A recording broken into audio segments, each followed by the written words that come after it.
Happy Tuesday, everyone. Welcome into the PHNX Rising Podcast. It's your boy, Mr. Max Simpson, and I'm joined by a man who apparently, well, he got this table all soaked with delicious Four Peaks beer, and apparently he's also early on the kit memo. We're supposed to do this on Thursday, Mr. Owen Evans. What are we doing? I'm doing it today. Felt like wearing this today, so I'm wearing this today. This is how it is. We strategize, and then he just does his own thing. He goes rover. Is that a segue perhaps into what we're going to talk about today with rising off ball movement, or is this just an existential kind of crisis I'm having Max, live on air? There don't have to be transitions in everything in life, okay? I know that you seek them in your adverts. It's okay. First off, I don't I deliver. Adman, chill. We were talking about this. I'm gonna, as I move my mic, much to producer Leah's absolute horror, as it's now going in shambles.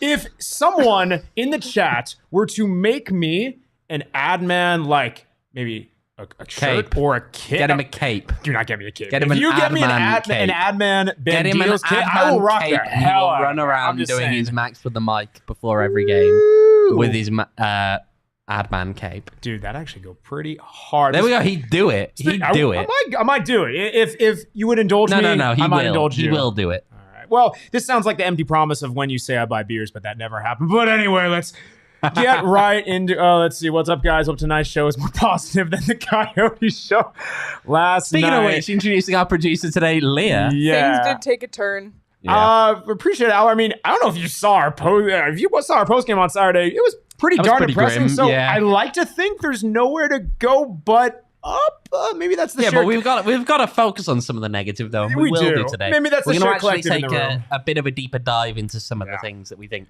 went wrong on Saturday and how we think maybe the team needs to look at improving them. And some of those things don't have easy answers, okay? Yeah, but they are things that we need to address. Yeah, and I think that's kind of where we were almost at a loss after Saturday's match, because you look at it and we were trying to decipher where did it go wrong. And really, its better question is, where did it go right? Because the team was poor in every phase of the pitch. And even in losses earlier in the season, you can usually point to, well, okay, the defense at least was pretty solid. They didn't really have any gaps. Or the midfield, good distribution. And really, you couldn't find a positive area in the pitch. Again, maybe the one being Rocco Rios Novo had a handful of saves. But again, we even may disagree on that set piece goal. But regardless, it was just a tough overall for Rising from front to back. I think it was. And I think, though, look, there are some defenses we've seen of them in the attack. I think that their attack, quite frankly, was not good enough for large spells of the game. And I mean, especially, again, the last shot that this team took, genuine shot now, 63rd minute. That's not good enough. When you're losing 2-0, that is not good enough. And yes, after that point, after Arteaga's miss there, which he's relatively close to goal, but he does have a defender between, he wins a corner in that case. There is one more shot that doesn't really count as a shot. It was a disallowed goal, actually. Danny Trejo. I haven't seen a replay of that. Yeah. Did you just catch a replay? I don't think that a replay exists of that one, unfortunately. That gives you a good idea as to whether Trejo was in an offside position at the time the ball is played or not. But yeah. I mean, I will say there wasn't a ton of gesticulating or uproar. He was a little bit disappointed. Or motion. Yeah, but there wasn't like this big whole crowd or huddle around the ref. Like, it seemed like they were pretty much like, all right, let's move on from it. They didn't seem too disgruntled. But regardless, when you are down 2-0, to your point, how do you play the last half hour without a shot? Again, we've said often on this bad. Well, yes. We've said often on this podcast, if you want to score, you got to shoot, and you can't go half an hour without shooting when you're down 2-0. It's just a really tough look for this club where they've been very inconsistent. We see stretches in like the game against Loudoun, in previous games at home against San Diego Loyal, where there are stretches of 10, 15 plus minutes of sustained pressure and shots. And you think, oh, well, 1 goal that's in, 2 goal that's in, there can be more. And just, we don't see that from game to game. And this was an example where we didn't see any of it. I think it's intriguing because actually when you look at that moment there whereby you have in the space of just over a minute, right, you actually see Arteaga getting into a dangerous position. And yes, he's got a defender in between him and the goal. It comes off the defender, it goes out for a corner. Fair enough, right? That happens. You then have Trejo with the offside disallowed goal. You'd look at that normally and say that, well, if you're 20 minutes, 30 minutes to play, actually, at that point, you're down 2 goals. That's a good sign. That's a sign of a team that is starting to create things and starting to really threaten the goal. That is starting to, you think maybe you get that 1 goal back, maybe you can work your way in from there. Of course, that's not what they do. It all goes quite downhill from there. Yeah. And part of that, as Pat says, is going down a man, but part of it as well is just they weren't really creating enough. Even, look, I understand when you're down a man, you're going to struggle, but you're 2-0 down. You've got to try and throw something forward. You've got to try and attack with more purpose at times. Yeah. And I think sometimes this team just doesn't do that. When we say attack with more purpose, we do not mean the way that Jackson Conway got the red card. The purpose on the attacking goal. Sorry, I could not resist. That's the low-hanging fruit. I didn't quite make that link there. That was the low-hanging fruit. But no, to your point with attacking with purpose, it does come back to really the positioning of this team. And again, we saw that once again, another match, we noted it again on the postgame where they dominated possession, 62%. Again, the lion's share of possession. There was a stretch where they had the ball for numerous minutes seemingly without really giving it up. However, again, it doesn't lead to anything. And we've said this before, how, Manuel Arteaga, again, surprise, we're going to talk about him, how he has been criticized for not finishing chances. And that's very well true. But we've often said, okay, maybe he's taken up decent positions.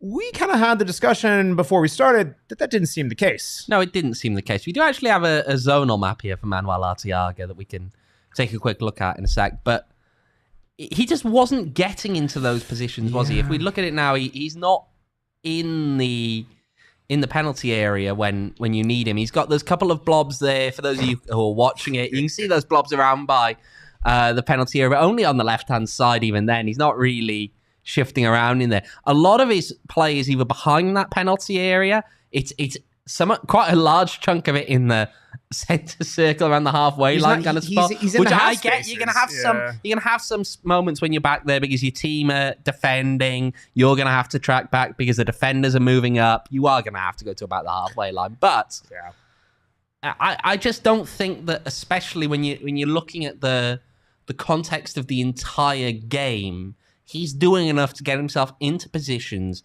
in that kind of central area that's not from distance. We saw this team shooting from distance so much during the course of that game, and I just don't think that it's helping when you position yourself outside the area.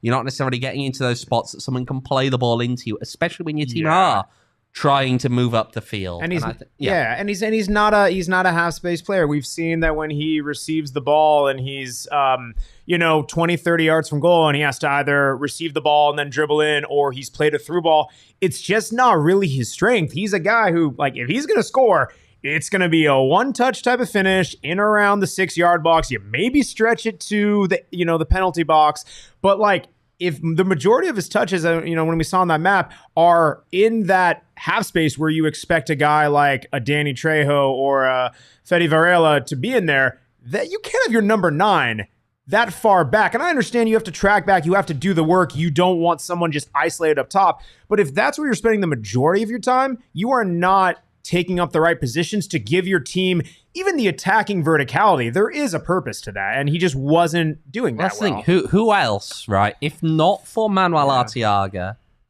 in most of that game now, okay, Danny Trejo, yes, he's a finisher, but he wasn't really being positioned. Even when he first came on, he was out wide. Right.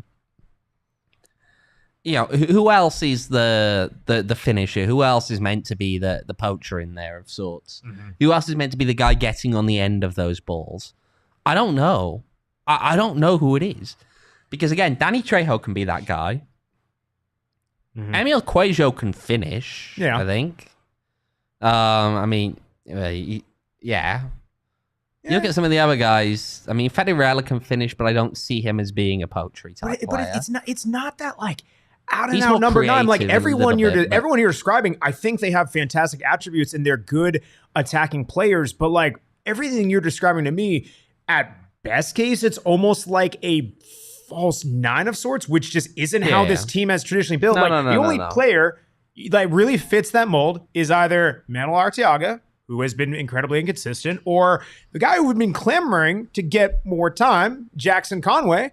And I mean, there's been a stretch of games where he maybe hasn't gotten the consistency or the minutes, and then it was a tough showing on Saturday. I mean, you can still make it work with Danny Trejo. I think you just need somebody else who's also going to be dangerous enough, because if you're only worried about Danny Trejo, you're just going to get him off. No, and also, like, even if that's, even if he is, let's say, Rising's most creative attacking player, let's say it even flows through him, you can't have him be the only guy. But also, even if he is, he's usually plays far away from goal. And granted, he is, tied for the team lead in goals scored, but a lot of it comes from just different types of attacking play. Like, he can't be your out number 9. And a lot of it too is it does get compounded when the service isn't quite as good. And as that we're kind of trying to figure out is, I think part of that's due to just poor balls being lumped in.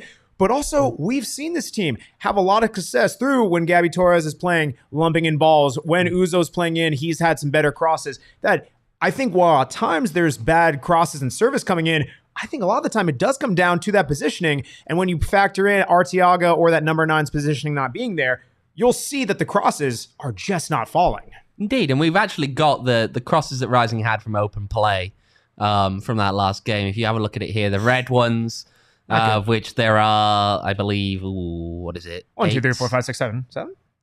They attempted 11 in the game and 3 were successful, so it's 8. There are 8 unsuccessful crosses. They're actually getting into decent areas, I think, in a lot of those. Those right kind of spots between the 6-yard box, the penalty spot. There's a few of them that get into those places and not get onto the end of everything. There are 3 that do make it, one of which makes someone outside the area. I think that this is to be clear, that was more crosses than Rising had attempted in their previous 2 games combined. It's 11 against Tampa Bay. It was 4 against San Antonio, 6 against Loudoun. So you add those up, it's not as many as they tried in Tampa Bay. And yet, they're not finding people. They're not... I still think it's positioning in a lot of ways in that they're not getting into the right spots in the area. When you actually look at the set pieces, they're winning on set pieces. You look at the corners from Crutzen, and it was 4 of them they won and 4 of them they lost. That's fine. You're winning half the balls in the air. That's okay. Yeah. I can live with that. When you're losing out on as many of these as you are, I feel as though there's just something really missing there. Yeah, and I mean, to be fair, the team, they were missing Uzo. Like I said, they have been missing Gabby Torres for a bit. Like, there are players who we know they are better in those spaces than the guys who were rolled out on Saturday, but that still isn't... I don't know, when you're going to be crossing more to, I guess, either help compensate or replicate what they do, whatever, it just has to be more efficient. I mean, something that we haven't really seen too often from this team are crosses from deep. It often is driving all the way down to the end line, trying to beat a man one-on-one, whip it in, usually around that 6-yard box, maybe to the top of the penalty. But I mean, when you looked at that map, you only saw really one cross that was from a deep position. Maybe it's mixing it up a bit might help, but I just it's something that this team, the attack is just very inconsistent, even not just in the results, but how they're kind of going about it. Well, I think it comes down again to, I think they get into the final third and they start to run out of ideas sometimes. Yeah. And that's a problem. That's a real problem here. I mean, look, I know we had some of the more flippant remarks maybe on the weekend about it and about the fact that it's possession and possession and possession and possession, and they're not really getting really the end of it. But that's a real problem, right? You can't just expect to pass your opponent to death. Yeah. Passing and playing possession-based football is when it works, it's beautiful to watch, okay? Yeah. When it works, you're watching the beautiful game at its best. When it doesn't work, you're watching a snooze fest. It's true. Well, it's kind of that. It's the fine line of, like, we know Rising like has players who can pass, who can progress the ball, who can move off the ball, who can carry the ball. Like, it's not a lack of talent. It's not a lack of, I would say, players who are capable of it. I really firmly believe it. Like, this team has the talent. It's just, I mean, maybe the number 9, maybe that's partly a different discussion. But, like, you have talent to get shots in the last half hour. Like, that's a fact. Like, there's nothing you can really say to me that's going to convince me otherwise. Like, that exists on this roster, to get a shot in the last half hour, and to have a more sustained, threatening attack. It's converting into goals. That's the issue that has seemingly undone this team, in many games. But that's the thing. Like, there has to be some sort of attacking, like, creativity or aha moment. And, like, I keep on going back to this. Don't be afraid to try something. Like, I would rather have it not come off than you're just kind of sitting around and pass back. Like, it's there's a point where it's too much, and it comes counterintuitive. Yeah. But when you actually think about it, do they have those people there? They do. Did they? Are you convinced that the people they have there will consistently do this? I believe that the mix of players that they have, and I will say, I think there's a lot of injuries. Like, to me, Emi Cuejo is something that, he had, I think, some of the inconsistencies in the preseason, but, like, he was a player that I very much think he was, doing well when he was on the pitch. They're missing his creativity. I think you don't have Gabby and Uzo on the end lines with those wingbacks really providing that speed. It does help. And those players, maybe, I don't know if it's any one guy. Again, I don't think you can rely solely on Danny to be that one guy, but they're a team when I think everything is clicking, the sum of the parts are better than the parts of the sum. And, like, I think if they're able to do that and you have the right guys in place, that they're able to make it happen. It's just been unfortunate we haven't seen that consistently. And this is where my concern is now more than anything, okay? We have some concern, I think, about Jackson Conway struggled to really hit the ground running here. And I know part of that is also just, he hasn't been given the opportunities that he'd need. Mm-hmm. He showed a real lack of temperament in that last game. And that cost the team badly. How long again was it that he was on the pitch? 2 minutes and 5 seconds? 2 minutes and 5 seconds. Yeah. Something like that. It's very close. Seconds maybe slightly off, but then you look at Manuel Arteaga, who is inconsistent. Yeah. And has been inconsistent throughout much of his career. Where is the consistency in the attack? It's not the number 9 position. That I'm not arguing. And that's with a problem. I'm not arguing that's that a with problem. You. It is. We know that Arteaga can do it. Can he do it consistently? I agree. And I will, like, he has bungled his fair share of chances, and I think we will move on because I don't want to keep on talking in circles, which I think we're already venturing / might be in that territory. The last thing I will say on this is he has bungled his fair share of chances. That's the frustration that we have certainly have, but I think you can see in games like this where if the service isn't there, if his positioning isn't there, that to me is the more root of the problem. And again, not being able to finish, that's tough. And you need people who are there, but there's more of it's almost like a deeper flaw. And I don't know to put my finger on how you fix that because it's just inconsistent where there are games where whether he finishes or not, he's in a better position. And then there are games like this where he's doing neither. And I just don't know where to find that common thread between. But that to me is the main issue. Yeah. We've got to fix the attack. This team has to fix the attack in some way because it's not working consistently. Yeah, they have to be able to hit the spot, and he's very reliant on Danny Trejo. But I've ruined his transition. But it's got to hit the spot. So thanks to our friends at Circle K. Oh gosh, make sure you guys are not missing out on all the great stuff that Circle K has going on. And right now, don't miss it like he just missed his transition. Dang, right now, you watching or listening can text PHNX to 31310 to join their SMS subscriber club, which is a fancy way of saying you're going to get BOGO Polar Pops. That's right, a Polar Pop, the delicious thing that's not from the Polar Vortex or Antarctica or the Polar Express or Polar Bear. It's nothing to do with that. It's just delicious, Max, where are we cold going with this? Beverage. I don't know, man. I never know. But no, on the real, Circle K. Land the plane, Max. the plane is up in the air, buddy. But no, Circle K has got the great, delicious Polar Pops that we love. Grab anything in it. I do a little bit of like boom, boom, boom, the whole entire. I forget what they called it back in the day, but I do a little bit of everything. It's probably disgusting, probably heinous, but it tastes darn good. Fill it up high with ice, all that great stuff. You would be that person. I would be that person, but no.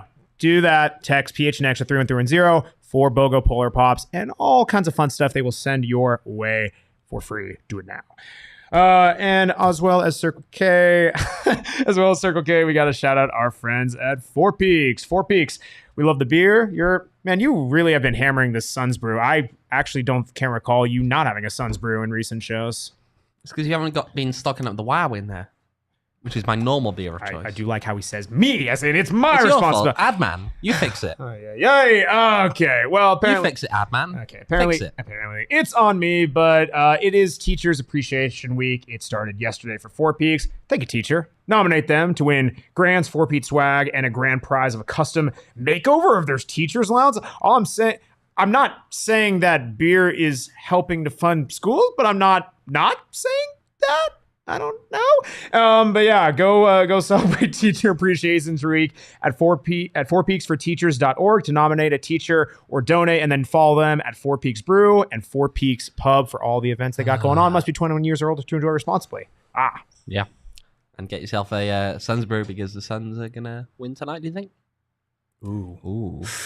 They tip off in about half an hour or so. Yeah. Well, if let's see, if you are listening to this on podcast the next day, congratulations, the Suns have won, or the Suns had a tough loss and they played game 6. So like we'll edit out whatever worked out. We'll work with production. We probably won't. Max, your awkwardness will remain in the podcast. Darn right it will. But in perpetuity. I'm gonna go Suns win, baby. Let's go. Should we have a little chat about the chat though before we move on to our next topic? Chat about the chat. That's have a look. Wow. Goalie Pat Confetti finish. We haven't seen anything that will prove that. I mean, it's a fair point. He hasn't done it in the regular season at all. Now we did see moments of it in preseason, which again, apologies guys, you didn't see that. But I'm still convinced that he's got some ability to do it. He just hasn't really been. I mean, he wasn't fit at the very start of the season, was he, either, which those things can play into it. Gallardo and Fede should be getting some of the heat like Arteaga. I don't entirely disagree. I would say that Gallardo was making a lot of attacking runs in the last game. I think so too. And also, I think Gallardo I'd defend a bit more coming off the last game just because I think he was making the attacking runs. I don't think the obvious outlets were appearing for him. Yeah. And that then I don't really blame him for. Fede, fine. I'll accept that. There are moments where perhaps he should be looking at other passes or his shots should be slightly better. I agree. And then Edward Cunningham, why are we playing in the US Open Cup tonight? Why do you do this to us? We're having a lovely show, having a fantastic time, and then you have to go make a comment like that. Wait, Riverhands did beat Revs. The upset. We'll talk about that later, I'm sure. Let's go. Owen's so sad. He loves MLS. But, speaking of U.S. teams in USL doing big things, the league did a, notable thing. They have a new president. Yeah, goodbye, Jake Edwards. Goodbye, Jake Edwards. Bald is out, gray hair is in. Oh, dear gosh. Goodbye, Jake Edwards. And hello, Paul McDonough. Welcome to Tampa, Paul McDonough. Yeah, this was something where it was announced and, the internet is a fun place. And, let's just say this was... It didn't like it at all. To say it nicely, divisive. To say it more accurately, hated it. I think was a lot of people on Twitter. This got dunked on pretty bad. I think got dunked on. Yeah. I mean... Hey. Okay, let's talk about him for a minute. And let's talk about his background and talk about certain things that people took issue with. So his background very simply is... Sorry, 1 second. Eddie, I do feel bad if you're actually trying to get caught up and we kind of just went off on you. Edward knows exactly why this... He better not. He knows exactly why this team Don't you bring me back into this. For those who haven't known, they lost to New Mexico in the Open Cup, and that's the last we'll talk about it. Don't you dare bring that up here. Let's get back on track. How dare you? Edward knows exactly why. I'm sure he does, but I'm making sure anyone else doesn't. I'm not repeating myself again. How dare you? But yes, go back on. His background, he spent years and years as an assistant coach in the college system. Okay? Yeah. And then he moved into an agency, player agency, working in that side of things. Eventually moved into front office work. Was with Orlando, Atlanta, Inter Miami.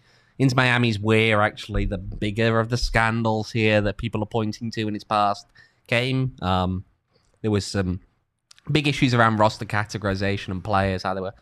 And it ended up with them ultimately breaking MLS rules over payment to players and various things like that would have had them over the limits for designated players. As you headbutt your mic there, Max. And so actually what happened there is MLS investigates that team and come down on him pretty hard, and come down on him in particular pretty hard. He was given what would have been, if he'd served it in full, pretty much a 1.5 year suspension. It was given in May 21. He was supposed to serve it through the end of the 22 season. In the end, they let him return early, but he never really came back.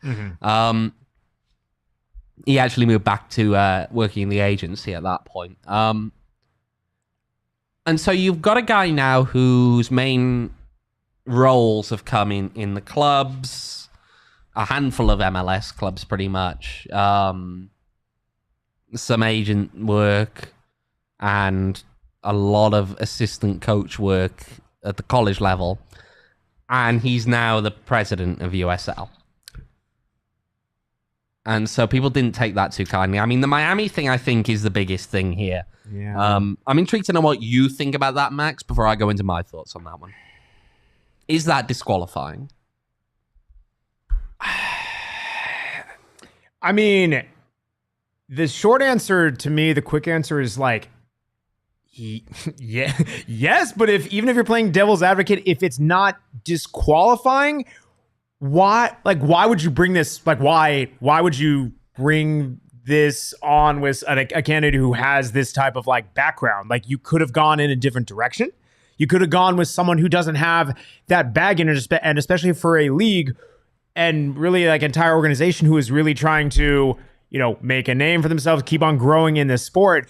It's just a tough look for you have a new president come in after a guy who's been there for a while and already day one just comes in with this these questions. It's a tough look. It's a tough look. Yeah. I mean, my view over the Miami stuff would be that the crime itself is not necessarily disqualifying in the context of someone's entire career. Sure. I think that how recently it happened has to be a big cause for concern. Yeah. I also feel as though in the context of USL, how it is perceived, often even by its member clubs at times, as to how it treats certain disciplinary issues, how it comes around to actually applying its own rules in a consistent and fair manner, to appoint someone as your president, as your figurehead, who has a reputation of having fallen foul of rules in the past, to the degree that he earned a suspension of over a year, when it was handed down initially, at least, is a concern. I don't think that it does anything to alleviate the concerns that people have with how USL's headquarters works. I mean, to give a perfect example of that, people always throw up the fact that clubs like Vegas consistently just get minor fines for everything they do. Nothing's ever done about clubs that just ignore the rules. I think they had a lucha libre match. Yeah, but that doesn't even bother me. That doesn't even bother me. It's the stuff like I understand everything else they do. That's the tamest thing they did. But no, the thing like kind of echoing what you're saying is, I guess I'm trying to rationalize with them why you go in a direction like this, and if he was the best candidate, like if, let's say, hypothetically he was, how does that outweigh someone else who maybe, if he's not your top choice candidate or whatever, he just doesn't come with that type of baggage? And like, to your point, that continues to permeate in this league of, there is in a way a lack of accountability, a lack of They don't even publish the league rules, okay? When we are trying to find out things about the league rules, we either have to rely on leaks or handouts. Yeah. They do not publish the league rules, so we can't actively tell you often what the league rules on certain things are.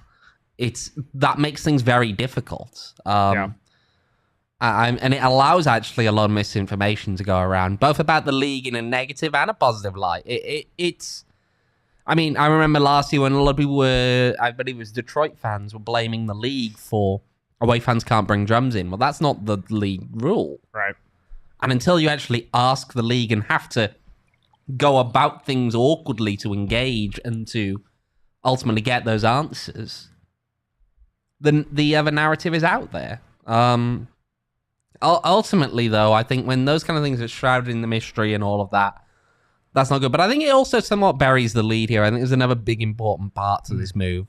And that was Mark Cartwright stepping down as sporting director. Yeah. And the fact that Paul McDonough is going to be expected to take over elements of his sporting remit within the organization. That he's going to be responsible for elements of developing players, that he is going to be involved in that side of things. Makes perfect sense. For sure. Makes perfect sense. Which doesn't make sense I'm being at all. Facetious, of course. Look, you have to bear in mind that Cartwright came to USL with a long track record at a major English club in Stoke. Right.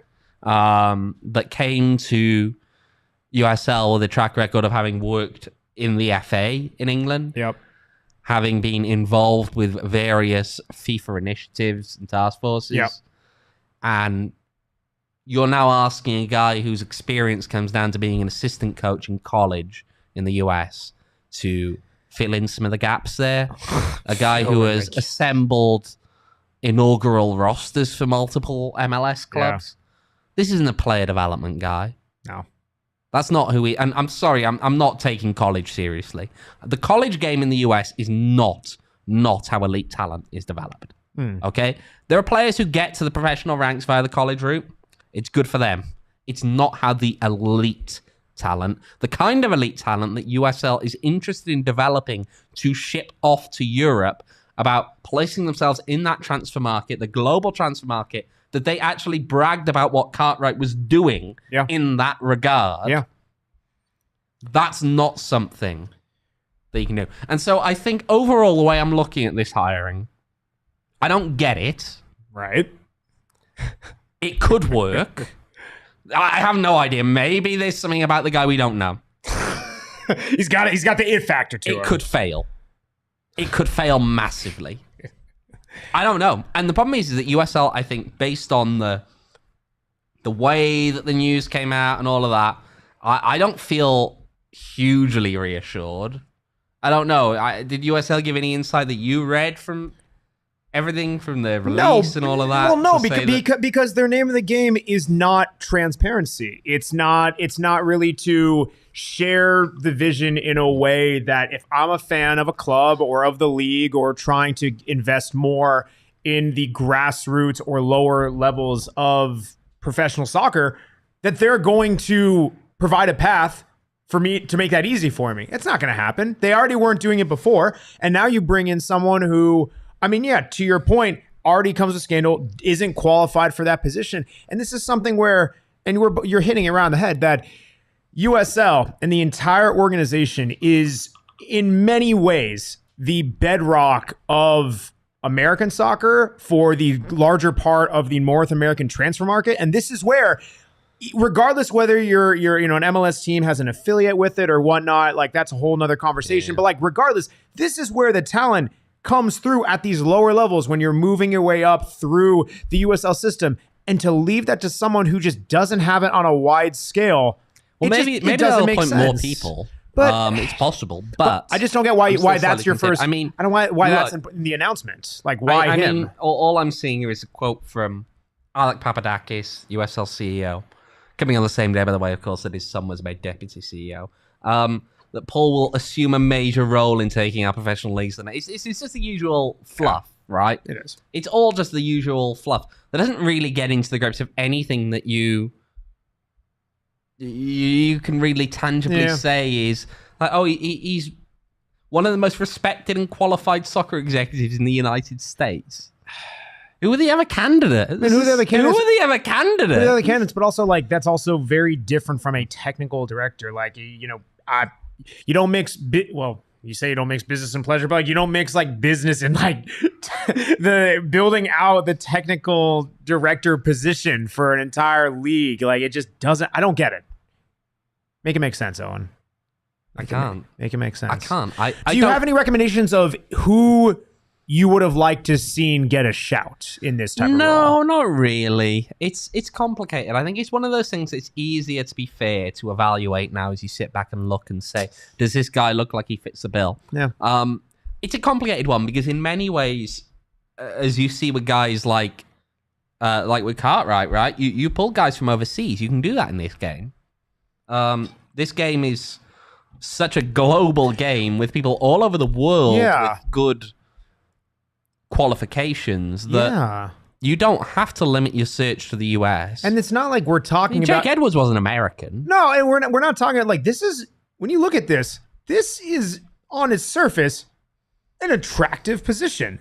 It's something that you are helping to build the core of this country. You've already seen how the USL has grown and reorganized and reformatted in the previous couple of years. Yes, people have some disagreements of it for sure. I'm not dismissing that. But the fact that you look at the value of a soccer club now is grossly more larger than it was grossly more larger than it was 5 years ago. That's a fact. The infrastructure from a technical standpoint, from a resources standpoint, has never been better. And that you now have not just millionaire owners, but billionaire owners wanting to get in at the USL level, whether that leads straight to USL or it's a bigger ploy to move on to MLS. Regardless, this is something where this is a big responsibility and it is attractive to people on a global scale. And I don't get why you don't at least expand the process further and look outside. I would like to see a list of candidates, but knowing how this league is operated, we're not going to see that. No, we'll never really know how extensive this search was. Again, I mean, it's possible that it works, but I feel as though it's an underwhelming at the least. You want to at least be jazzed or like somewhat excited or like, oh, he's got some good things. And it's, I mean, to Albert's point, Albert says it best. And I know we showed it earlier, but if the best thing you can say about this guy is that he might have something up his sleeve, it's not a great look. And yeah, guy broke the roster rules in Miami and didn't even win anything there. I mean, come on. That's the one thing that keeps getting thrown out, I think, is like, if you're going to cheat in MLS, at least win. Like, yeah. It's tough. Come on, at least the Astros won, you know? If they'd lost, you know, like, and gone, wow. Yeah. Like, you cheated and still couldn't? It did. I mean, you were really scratching out of this one. You really kind of said, like, I'd say you probably exclaimed, like, oh, geez, when it happened, right? Would you say? Oh, God, he's doing it again. That's right. Our friends at OG's Brands, they came out. They're cooking up all the new stuff. Listen to how happy he is. They came out. Adman is in his element. They have consolidated their flavors. And this is something big. It's big, people. They came out with the fruits and the creams. The fruits will include watermelon as well as red apple and peach. That's a nice little medley there. Again, in sativa and indica for those, as well as the creams, which will be blackberries and cream, orange creamsicle, which are already fan favorites, and peaches and cream. Ooh, buddy. Snoop Doggy Dogg like that. I'm not Snoop Dogg, but I'm sure he would too. And they're coming out with pink lemonade dropping June 21st. It's a good day for our friends at OG's Brands and ours as well. But to get your hands on these bad boys, go to ogsbrands.com. That's OGEEZ brands.com to find them at a local dispensary near you. You must be 21 years or older to enjoy responsibly. Gosh, I was drooling at those flavors, and I was also drooling at Valley Tap Room and all they had to offer. We were there at Trivia. He never stops, we were there at Trivia a little bit ago with all the delicious beers and beverages that they have. Like, we had a good time at Trivia last week. We did, yeah. In fact, I believe, was that where the title Adman was coined? Actually was. I think it was, yeah. Well, Adman. To be fair, every time there was some kind of like sponsored question, it was suddenly Adman wants the answer. It was, and he got them right. I did. I actually got all three of them right. There was one of the trivia things that they had was they had a picture of a brand without like the word mark of the logo, and it literally just said name that brand, and y'all turn it to me. and I knew it. It was Iams. It was the animal pet brand Iams, and I got that right because I know this. But they got trivia every Tuesday starting at 6:30, which, I mean, it already just kind of started, but if you're there now, cool. Whenever we don't have a Tuesday show, we'll be back. Owen will buy you beers like you did last time. But yeah, check them out on Instagram at Valley Tap Room. Walk up to the bar and tell them Adman sent you. Actually, that's fine. That's fine. Put him on his card. Because my name is Max, not Adman. But check them out on Instagram at Valley Tap Room and visit them off the 202 and Gilbert. Stay tuned for more things we have going on with them. Oh boy. Well, we ran through some Rising stuff. We ran through some USL stuff. Oh, kind of a bit more upbeat than Saturday, but just kind of a bummer of a show. Really negative. It's really been negative, really but I negative. think in a constructive way. It is a more constructive way. Okay, I think that Saturday was frustration. Today was analytically negative. Yeah, well, it's different. Slightly. Yeah, well, we gave Rising a bit of constructive feedback. He also brought back his bad ad transitions, so I mean, we had that. You say you mean good, but bad isn't like how the kids say like bad really means good. But Rising, we gave them a critical look. We gave the league a critical look. Let's give some other teams a critical look. Let's go around the USL. Would that stick, the little intro? Around the USL. No. I feel like we need a motion graphic for this. And it's like your face is going around and like a little jingle. Oh my God. I'm speaking Max's language. Owen wants to kill me. Okay. Oh man, we'll get it going. Possibly. All right, we move on. You killed me with that Fantastic. stare. We move to the US Open Cup with that one. No. We'll talk about the USL Championship. Okay. So, Max, should we just go through all the results first of all? Start them off. Oh gosh. Should we?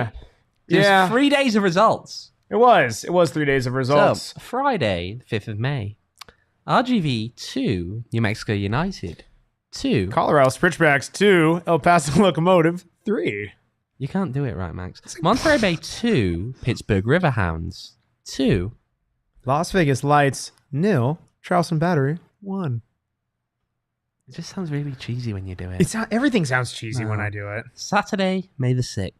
Harvard Athletic 0, Memphis 901 2. Sounds like I'm watching the Golf Channel, but like shout out golf. Loudoun United 1, Indy 11 2. Birmingham Legion 1, Oakland Roots 4. Detroit Rock City 1, LC Tulsa 1. This is what he's messing it up now. He's adding stuff in. Stop freestyling, Max. Orange County 1, San Diego Loyal 2. Oh boy. One more game. And then on Sunday, Las Vegas Lights 1, San Antonio FC 2. Well, should we talk about the controversy? Oh, I like a controversy. It was controversy in the Birmingham Legion against Oakland Roots game. Like and it all kind of kicked off here because Cavita, the captain for Birmingham Legion, being sent off. He received a first yellow card for dissent, second yellow card for a handball, which his arm was stuck out a little bit. Yeah, I get it, but yeah. A lot of nastiness, I think, in the way that was done. I mean, Birmingham Legion pretty much just tweeted out their like post-game recap, which was just like, "Go on, league, fine us." Like they posted it, and it was effectively just their coach's quotes about how I don't know if they will. I don't know if they will. Now Rick once got fined for that. He actually did. The story always goes that he asked someone on the way there. It's like, did the league ever fine coaches for saying things about referees? He got the answer of no. Then went off on one in the press conference. I was there, witnessed it. It was... the first question was nothing related to referees. He just went off on one about the referees and walked off. Boy. And he got fined. But... yeah, I mean, it was pretty much just an entire thing of Legion's coach complaining about the referee. So, old man yells at cloud. Yeah. Referee who is also a Ukrainian refugee, by the way. Oh. Yeah. FIFA badge. Ukrainian refugee. There we go. Yeah. Well, that's interesting. Well, a lot of look around the table, and seems that our old Phoenix Rising find themselves in a quite the peculiar position after that 2-0 loss. They now sit in 8th. 8th. How do we feel about 8th? Well, it's a playoff spot. It is a playoff spot. It's better than last year. Oh, gosh. But that's a minimal quality. Look, they've still got a game in hand. They can catch up with 6th on the game in hand. There's still time. There's still time. We still do not panic yet. They played 8 games. They played 8 games of 34. We do this, around the first of the month. We only had one show last week, so it's kind of the time to do it now. Oh no! Where do we? I wasn't expecting this. I know. I can throw a curveball. Where do you think Horizon's going to finish in the table at the end of the season? You've said 3, 3, and then 4th, if memory serves me correctly. I said 5th last time. You might have said 5th. Maybe it was 4, 4, 5. 5th. Yeah, I think I've said 5, 5, and 6. I'll say 6. Yeah, they got a game in hand. Goal differential isn't absolutely horrendous. Hope their defense carries on, and gosh, they got to find that attack somewhere. They've got to find the attack. I think that's the thing. If one can get some help in the attack, even another player who is just a very good spark in the attack, it doesn't have to be an Arteaga replacement. It can be anyone else that's going to be particularly a challenge to deal with in the attack. That's what you want to see. You take out this last loss, their form isn't. It's not great. They're leaving goals and wins on the table, but their form isn't horrible. Name the 3 clubs in the West who in their last 5 matches have not lost. Chat, please feel free to join in. The last 3 teams, there's 3 teams in the West. In their last 5 matches, they have not lost. One of the teams has not lost, so they're obviously one of them. That's Sacramento. That's correct. They haven't lost a game. Correct. Maybe the other 2. Chat. In the last 3, there's 2 more. San Antonio. No, San Antonio has lost one. Who'd they lose to? No. Hold, please. They lost to Louisville. That was before they played Rising, and they played Vegas twice since then. That's not in the last 3. I said lost. No, in the last 5 matches. I thought you said 3. No, in the last 5 matches, there have been 3 teams who haven't lost. Oh, okay, sorry. It's okay. Colorado Springs? No, Colorado Springs has 2 losses in the last 5. I mean, now you've turned it, I can see. It's El Paso's one of them. They are on form, to be fair. There is one that's, I will say the last one, as a hint, they are playing tonight. In the Open Cup. Monterey Bay. You're darn right.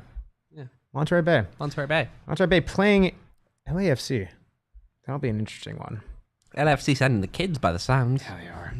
Yeah, they are. I got that at plus money, but boo! Yeah, that's... People who did that at, I think at one point... Actually, I have to thank you. Wait, that was literally because of you. You were literally texting me hammer, hammer, hammer, hammer. At one point, I heard it went up to plus 390. Monterey Bay. Before plummeting. When people realized they're sending the kids. That's crazy. That is absolutely bonkers. Well, we got got a little bit of Open Cup stuff. The Magic, we already have a cup set. As we saw, thank you for contributing at the Pittsburgh Riverhounds, defeating the New England Revolution 1-0.